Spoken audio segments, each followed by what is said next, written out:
बिस्मिल्लाहिर्रहमानिर्रहीम। अस्सलाम वालेकुम नाज़रीन, आप यूट्यूब चैनल देख रहे हैं। मैं इमरान खान हूँ। पाकिस्तान के अंदर जो एक हाइब्रिड निज़ाम मुतारिफ करवाया जा रहा है, उसका एक और मरहला तय कर लिया। यानी पाकिस्तान की एस्टेब्लिशमेंट ने जो फैसला किया था कि अदलिया का मुकम्मल कंट्रोल हासिल किया जाएगा, उसको अमली जामा पहनाने के लिए एक कदम और आगे बढ़ गए हैं। और सुप्रीम कोर्ट ऑफ पाकिस्तान में जो जुडिशल कमीशन का इजलास था, जिसके बारे में सबने कहा कि इसको रोका जाए, वकला तंजीमों ने कहा कि इसको रोका जाए, इवन जो सीनियर वकला हैं वो भी इसके ऊपर आवाज उठा रहे थे। मीडिया भी ये कह रहा था कि ये गलत होने जा रहा है। 26वीं आईनी तरमीम मुतनाज़ है और उस मुतनाज़ तरमीम के नतीजे में पाकिस्तान की तमाम हाई कोर्ट्स के अंदर मनपसंद जजेस लाए जा रहे हैं और सुप्रीम कोर्ट ऑफ पाकिस्तान में भी मनपसंद जजेस पहुंचाए गए हैं। दो सीनियर तरीन जजेस जो है सुप्रीम कोर्ट ऑफ पाकिस्तान के, जस्टिस मंसूर अली शाह साहब और जस्टिस मुनीब अख्तर साहब, ये दोनों चीफ जस्टिस से भी सीनियर है, क्योंकि चीफ जस्टिस तीसरे नंबर पे थे। 26वीं आईनी तरमीम के नतीजे में उनको लाकर चीफ जस्टिस लगा दिया गया। अब उन दोनों ने भी मना किया था कि जुडिशियल कमीशन का इजलास ना बुलाया जाए, लेकिन इसके बावजूद जस्टिस याया अफरीदी ने किसी की बात नहीं सुनी और जुडिशियल कमीशन का इजलास बुलाया गया। हामिद खान साहब ने तो यहां तक कह दिया कि चीफ जस्टिस को कोई शर्म नहीं है, ये अपने सीनियर जजों की बजाय हुकूमत और एस्टेब्लिशमेंट की बात सुन रहा है। और इस्लामाबाद हाई कोर्ट के हवाले से उन्होंने कहा कि डोगर कोर्ट बनाई जा रही है और ये जजेस ज्यादा अरसा नहीं रह सकते, उन्हें ये लगता है। लेकिन इन जजेस को अब निकाला कैसे जाएगा, ये बड़ा सवाल पैदा हो गया ना। देखिए, सिंध हाई कोर्ट में बहुत सारे जजेस पहुंचा दिए गए हैं, पेशावर हाई कोर्ट में पहुंचा दिए गए हैं, जो लाहौर हाई कोर्ट है वहां पे जजेस पहुंचा दिए गए हैं, इस्लामाबाद हाई कोर्ट के अंदर भी जजेस जो है वो अपॉइंट कर दिए गए हैं, पहुंचा दिए गए हैं, बाहर से ट्रांसफर करके भी वहां पे ले गए हैं जजेस को। तो ये जिस तरह से जजेस पहुंचे हैं मुख्तलिफ अदालतों में, और अब सुप्रीम कोर्ट ऑफ पाकिस्तान में भी उसी आईनी तरमीम के जरिए से जजेस पहुंचाए गए हैं। जो अब तक के जज पहुंचाए गए हैं उनकी मैं आपको नाम भी बता देता हूं, थोड़ी तफसीलात आपके साथ शेयर कर देता हूं। ये कमीशन की जानिब से इस्लामाबाद हाई कोर्ट के जस्टिस मियां गुल हसन औरंगजेब की सुप्रीम कोर्ट के कायम मकाम जज के तौर पे तैनाती की मंजूरी दी गई और जस्टिस मंसूर अली शाह और जस्टिस मुनीब अख्तर ने इजलास का बाइकआउट किया। अच्छा जी, इसके अंदर हुआ यह है कि 6 जजेस अभी पहुंच गए हैं, 2 जजेस जो है वो मजीद पहुंचाए जाएंगे सुप्रीम कोर्ट ऑफ पाकिस्तान में। अब चीफ जस्टिस को सबने मना किया, लेकिन इसके बावजूद उन्होंने जो है वो जुडिशियल कमीशन का इजलास बुला लिया और एलामिया जो जारी किया गया है उसके मुताबिक जुडिशियल कमीशन के इजलास की सदारत चीफ जस्टिस याया अफरीदी साहब ने की और 6 जजों की मंजूरी दे दी गई। इस्लामाबाद हाई कोर्ट के जो चीफ जस्टिस है आमिर फारूक साहब, जिनके पाकिस्तान तहरीक इंसाफ के बड़े शिकवे हैं उनके साथ, और वो ये कहते हैं हमारे सारे केसेस में इन्होंने हमारे साथ बड़ी ज्यादती की है, तो आमिर फारूक साहब को सुप्रीम कोर्ट का जज बनाने की मंजूरी दे दी गई है। उसके बाद chief justice Sindh high court Shafi Siddiqui, Balochistan high court के चीफ जस्टिस हाशिम काकड़ और chief justice Peshawar high court Ishtiaq Ibrahim को सुप्रीम कोर्ट का जज बनाने की मंजूरी दी गई है। और इसके अलावा सिंध हाई कोर्ट के जज सलाहुद्दीन पंवर और हाई कोर्ट और पेशावर हाई कोर्ट के justice Shakeel Ahmed supreme court जज की उनकी भी मंजूरी दे दी गई है। अच्छा, नॉर्मली ये होता ये था कि सुप्रीम कोर्ट या हाई कोर्ट सामने आकर खड़ी हो जाती थी जब भी पाकिस्तान में कोई गैर आईनी या गैर कानूनी काम होता था, और जो भी चीजें एस्टेब्लिशमेंट की जानिब से ट्रिगर की जाती थी तो उसका रास्ता रोकने के लिए हमेशा अदालतें मुतारिक होती थी। लेकिन इस मरतबा उल्टी गंगा बह रही है। हुआ यह है कि आसमा जहांगीर ग्रुप एक हुआ करता था जो एंटी एस्टेब्लिशमेंट ग्रुप था। तो जब तक आसमा जहांगीर जिंदा थी वो अपने ग्रुप की ताकत से कोशिश करती थी कि रास्ता रोका जाए लाकानूनियत का या गैर आईनी हथकंडों का या अदलिया की आजादी को ना छीना जाए। फिर ये मामला चला गया एहसन भून साहब के हाथ में, ये मामला चला गया कंप्रोमाइज्ड वकला के हाथ में, यानी आदम नजीर तारड़ साहब को आप देख रहे हैं, बाकी और बहुत सारे लोग हैं। तो इन लोगों ने किया ये कि ये एस्टेब्लिशमेंट के साथ जाकर मिल गए, तो एंटी एस्टेब्लिशमेंट वाला एलिमेंट तो हो गया खत्म। अब जब ये खत्म हो गया तो फिर कोई रास्ते में रुकावट थी ही नहीं। वकला जो है वो परेशान है कि ये हमारी क्यादत कर क्या रही है। अब उसके नतीजे में तमाम हाई कोर्ट्स के अंदर और सुप्रीम कोर्ट के अंदर अपनी मर्जी के जजेस पहुंचा दिए गए हैं। यानी ये फैसला किया गया था कि अदालतों को पूरी तरह कंट्रोल किया जाएगा। अब जिन जजेस के नाम आ रहे हैं उनके बारे में ये बात मशहूर है, या उन जजेस के बारे में अक्सरियत की राय है कि ये कंप्रोमाइज्ड जजेस हो सकते हैं और इनका एक अच्छा खासा ट्रैक रिकॉर्ड भी है और ये एस्टेब्लिशमेंट के करीब समझे जाने वाले जज है। यानी एस्टेब्लिशमेंट को ये बात समझ आ गई कि अदालतों में जजेस अपने होने चाहिए। यानी काफी अरसे से मैं आपको कह रहा हूं ना कि 26वीं आईनी तरमीम पे फुल कोर्ट का मुतालबा बार बार किया जाता है और ये होना चाहिए। तो मैं आपको यकीन से एक बात कहता था कि जब भी 26वीं आईनी तरमीम सुप्रीम कोर्ट ऑफ पाकिस्तान के फुल कोर्ट में जाएगी तो फैसला 26वीं आईनी तरमीम के खिलाफ आएगा और ये कहा जाएगा कि ये तरमीम आइन से मुतसादिम है, लिहाजा ये तरमीम कायम नहीं रह सकती और ये तरमीम खत्म हो जाएगी। और उसके बाद आपका आईनी बेंच भी खत्म हो जाएगा, जो गलत तायनाती है वो भी खत्म हो जाएंगी और बहुत सारी चीजें वापस चली जाएंगी। लेकिन अब जो जजेस पहुंचा दिए गए हैं सुप्रीम कोर्ट ऑफ पाकिस्तान में, ये खबर भी मैंने आपको कुछ अर्सा पहले दी थी कि जब ये जजेस सुप्रीम कोर्ट ऑफ पाकिस्तान में पहुंचा दिए जाएंगे तो उसके बाद बेशक फुल कोर्ट बिठा ले। अब ये 6 जजेस पहुंच गए हैं। अब जब भी जस्टिस याया अफरीदी फुल कोर्ट के अंदर ले जाएंगे 26वीं आईनी तरमीम का मामला, तो ये ऑटोमेटिकली वन गो के अंदर हुकूमत के हक में फैसला हो जाएगा और 26वीं आईनी तरमीम कायम रहेगी।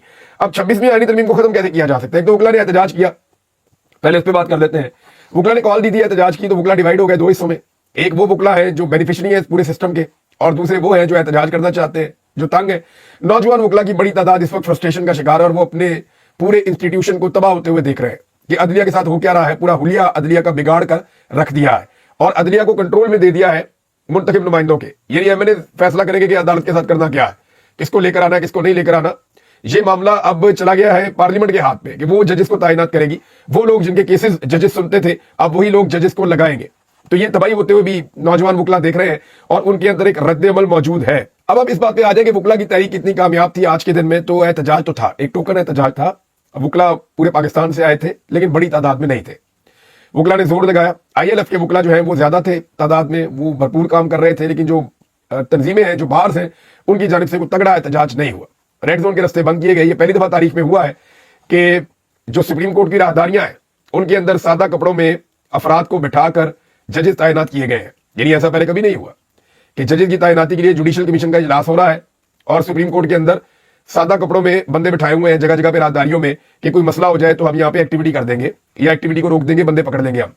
तो सादा कपड़ों में मलबूस अफराद सुप्रीम कोर्ट ऑफ पाकिस्तान की राहदारियों में मौजूद थे। दूसरा, कंटेनर्स लगाकर जजेस तैनात किए गए हैं। ये भी पाकिस्तान में पहली मरतबा हुआ है। ये जमहूरी तो नहीं है ना, ये जो है वो रूल ऑफ लॉ या आईने पाकिस्तान के मुताबिक भी नहीं है। तो क्योंकि इसके ऊपर रद्द-ए-अमल आ सकता था, लिहाजा बंदोबस्त करते हुए पहले कंटेनर्स पहुंचाए गए, रास्ते बंद किए गए। कंटेनर्स लगाने के बाद फिर जजेस को तैनात किया गया। निजाम काफी डरा हुआ है लेकिन वो अपना काम लगातार करते चले जा रहे हैं। अब क्या 26वीं आईनी तरमीम खत्म हो सकती है? क्या ये सारी चीजें वापस हो सकती है? तो जवाब है, अदालत से 26वीं आईनी तरमीम के वापस होने के इम्कान अब तकरीबन खत्म हो गए हैं। अब अदालत से नहीं हो सकता। यानी अब सुप्रीम कोर्ट ऑफ पाकिस्तान में आप क्या कहेंगे कि फुल कोर्ट बैठा दे। जैसे ही फुल कोर्ट बैठेगा होगा क्या? फुल कोर्ट के बैठते ही ज्यादा जजेस या अफरीदी साहब के साथ इसलिए हो जाएंगे कि नए जजेस लाए गए हैं और मर्जी के जजेस लाए गए हैं, लिहाजा वहां पे तो अब इम्कान नहीं है कि 26वीं आईनी तरमीम खत्म हो जाए। तो दूसरा रास्ता क्या है? या तो फिर कोई ऐसा बेंच बने जिसके अंदर नए जजेस को शामिल ना किया जाए या उन जजेस को शामिल ना किया जाए जो इस सारे खेल के बेनिफिशियरी है। लेकिन ऐसा बेंच बनेगा नहीं, ये मैं आपको पहले बता रहा हूं। तो होगा क्या? अब 26वीं आईनी तरमीम को खत्म करने के दो ही तरीके रह गए।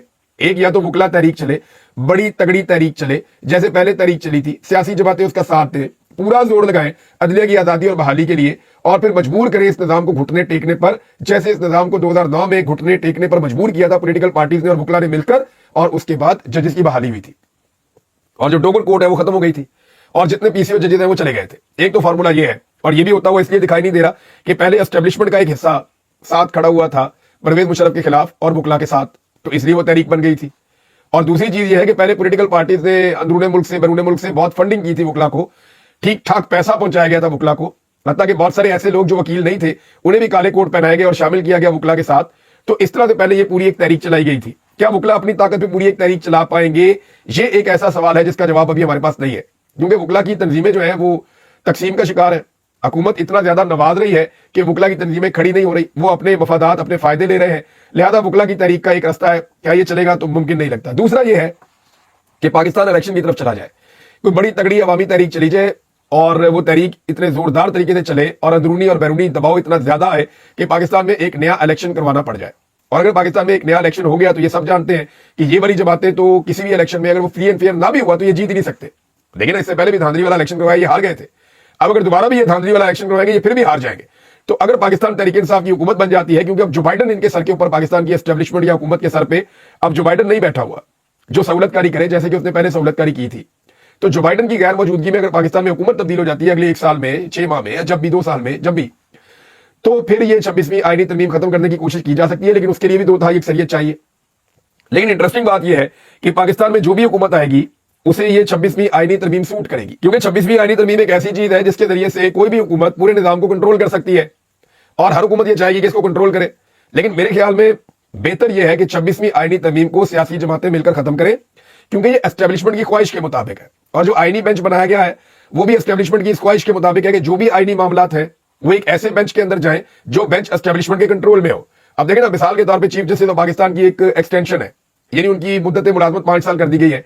अगर सुप्रीम कोर्ट में कोई दरखास्त चली जाती है और वो सुप्रीम कोर्ट का रेगुलर कोई बेंच सुनता है तो इम्कानात है ना, हो सकता है वो कहे जी नहीं मुद्दत मुलाजमत 3 साल ही रहेगी। लेकिन अगर आईनी बेंच में जाएगा तो एस्टेब्लिशमेंट जैसा चाहेगी वैसा फैसला ले लेगी। तो नाज़रीन, वुकला का एहतजाज, एक मैंने आपको बताया कि वहां से अभी इतनी उम्मीद पैदा नहीं हुई, लेकिन अगर वो एक तहरीक बड़ी बनाने में कामयाब हो जाते हैं तो वो एक पहलू है। नंबर 2, पाकिस्तान के अंदर कोई इनकलाब जैसी कैफियत ये आ जाए कि फैसले सड़कों पे होने हैं, क्योंकि अब रास्ता कोई रह नहीं गया। इस सिस्टम ने सारे रास्ते जो इंसाफ और कानून के थे वो बंद कर दिए। इस सिस्टम ने पार्लियामान के सारे रास्ते बंद कर दिए। इस सिस्टम ने जमहूरियत के सारे रास्ते बंद कर दिए। अब एक ही रास्ता रह गया अवाम के पास। आहिस्ता आहिस्ता इतना अवाम को दीवार के साथ लगा दिया गया जितना अवाम को दीवार के साथ लगाया था हसीना वाजिद ने। हसीना वाजिद ने भी सारे रास्ते बंद कर दिए थे। वो पुलिस को कंट्रोल कर रही थी, फौज को कंट्रोल कर रही थी, अदलिया को कंट्रोल कर रही थी, पूरे निजाम को उसने काबू किया हुआ था। जिसको इशारा करती थी वो दहशतगर्द कह देती थी। तो हर चीज को काबू करने वाली हसीना वाजिद ने जब सारे रास्ते बंद किए तो जो आखिरी रास्ता अवाम के पास बचा था वो यही था कि वो फिर इनकलाब लेकर आए और एक बड़ी एहतजाजी तहरीक चलाए। और उन्होंने वो तहरीक चलाई, उसके अंदर खून भी बह गया बदकिस्मती से, लेकिन बांग्लादेश की जान छूट गई हसीना वाजिद से। अब पाकिस्तान इसी तरफ जा रहा है, ये एक बड़ा सवाल है। और ऐसा दिखाई देता है कि पाकिस्तान इसी तरफ जा रहा है क्योंकि कोई और रास्ता बच नहीं रहा लोगों के पास। लोगों को अल्टीमेटली बाहर निकलना पड़ेगा, एहतजाज करना पड़ेगा और अपना हक वापस लेना पड़ेगा। और लोगों को दबाने के लिए जो हथकंडे हैं वो भी साथ साथ जारी है। मिसाल के तौर पर मैं आपको ये खबर पढ़ के सुनाता हूं। पहले तो इसको आमिर मुगल साहब ने रिपोर्ट किया, उसके बाद इसको दीगर जो जर्नलिस्ट हैं उन्होंने भी रिपोर्ट किया। ये वाकया कोट अद्दू चौक सरवर शहीद का है।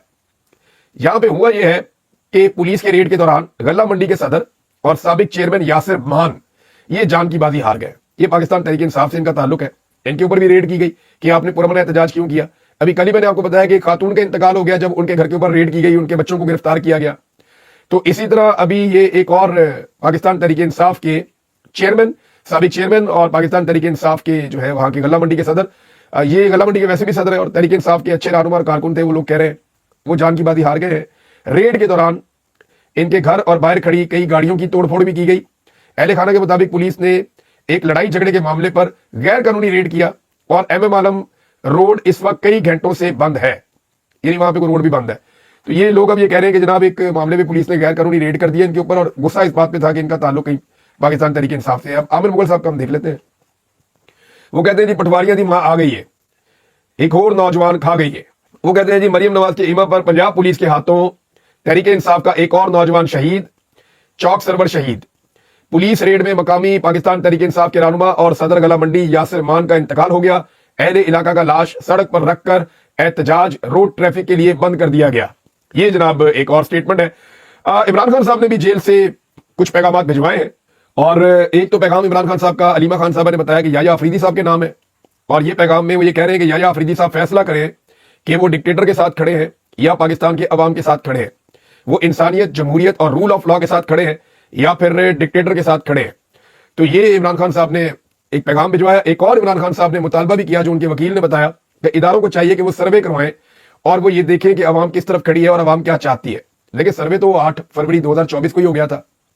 पाकिस्तान के तमाम इदारे अच्छी तरह जानते हैं कि पाकिस्तान की अवाम क्या चाहती है, लेकिन वो ये भी अच्छी तरह जानते हैं कि वो जो अवाम चाहती है उसमें उनका फायदा नहीं है, उनका नफा नहीं है। वो अपने जाती फायदे और मफाद के लिए मुल्क और अवाम की ख्वाहिश को साइड पर रख के वो कुछ कर रहे हैं जो उन्हें कभी नहीं करना चाहिए, जिसकी इजाजत उन्हें आइन और कानून नहीं देता।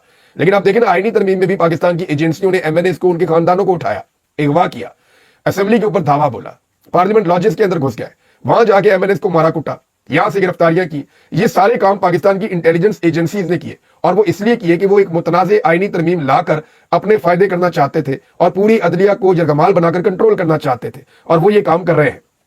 इमरान खान साहब ने जो खत लिखा था आर्मी चीफ को, एक पहले लिखा था, उसकी इंटेंसिटी जरा लो थी, फिर एक और खत लिखा जो जरा हाई पोटेंसी का था और अब इमरान खान साहब आर्मी चीफ को एक और खत लिखने जा रहे हैं।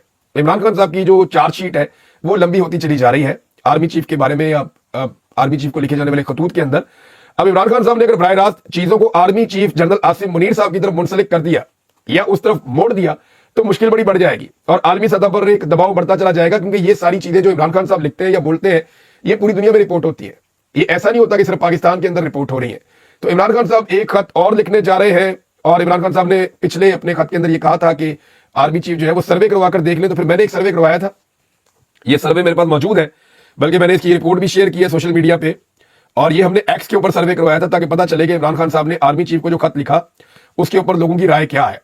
तो जनाब ये है वो सर्वे। मैंने सवाल पूछा था कि इमरान खान ने आर्मी चीफ को खत में जो 6 नकात लिखे, क्या आप उनसे इत्तफाक करते हैं?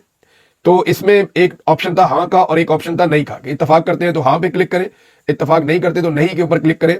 तो इसमें 18,000 से ज्यादा लोगों ने वोट डाले और ये चंद घंटे का पोल था, मैंने लंबा पोल भी नहीं करवाया। कि ज्यादा लोग वोट डालें, लेकिन ये 18,000 वोट भी बहुत बड़ी तादाद में वोट है। आपको आइडिया हो जाता है कि लोग क्या चाहते हैं। तो यहां पे जो रिजल्ट आया वो ये है कि 95% लोग कहते हैं कि इमरान खान ने आर्मी चीफ को जो खत लिखा उसके अंदर जो 6 नकात लिखे, हम उनसे इत्तफाक करते हैं। हाँ, हम उनसे इत्तफाक करते हैं। 95% लोग ये कह रहे हैं, 95%। और 5% लोग सिर्फ ये कह रहे हैं कि इमरान खान ने आर्मी चीफ को जो खत लिखा उसके अंदर जो 6 नकात थे, हम उनसे इत्तफाक नहीं करते। इमरान खान साहब ने 90% का दावा किया था, लेकिन यहां पे पाकिस्तान के अवाम ने बताया कि नहीं, 95% लोग इमरान खान के साथ इस मामले में खड़े हैं। नाज़रीन, डोनाल्ड ट्रंप ने अमेरिका में कार्रवाई की है और ये कार्रवाई बढ़ती जाएगी, क्योंकि अमेरिका ने अब डीप स्टेट से निकलना है। अमेरिका की जो मौजूदा हुकूमत है वो ये फैसला कर चुकी है कि डीप स्टेट से जान छुड़ानी है। ये नहीं होगा कि अमेरिका में हुकूमत वो बने या बंदे वो आए जिन्हें सीआईए लाना चाहे, जिन्हें एफबीआई और ये पूरा उनके कंसोर्शियम एजेंसियों का वो लाना चाहे। पाकिस्तान में तो ये होता है ना कि आईएसआई और मिलिट्री इंटेलिजेंस जो है वो मुदाखलत करते हैं, कोशिश करते हैं इसकी हुकूमत बने, उसकी हुकूमत बने।